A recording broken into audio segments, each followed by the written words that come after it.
Number one is that they're easy to do. And number two is that there is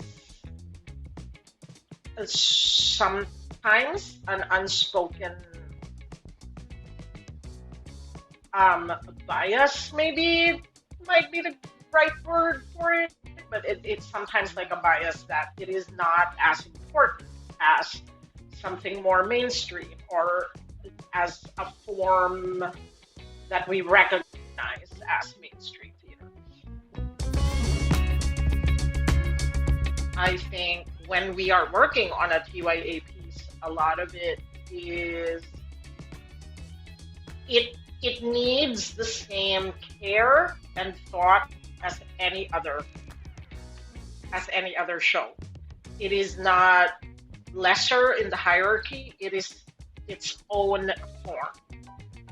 And that form morphs and changes and can be done with multimedia, can be done with, it requires just as much imaginative theater making as any other show. And I think, to me, as a director, approaching it from respecting the material to approach it that way and not as, oh, it's a TYA, is the most sort of mindful thing I can do. And then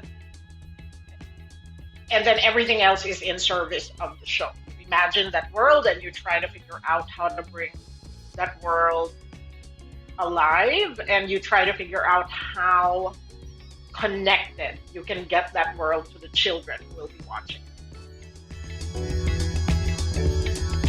The main journey that we take through it is following CJ as he realizes not everything is what they seem at first glance.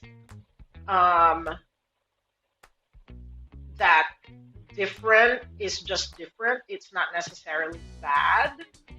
And I think the show models really how, if we want new ways of building community, we all need to show up for each other.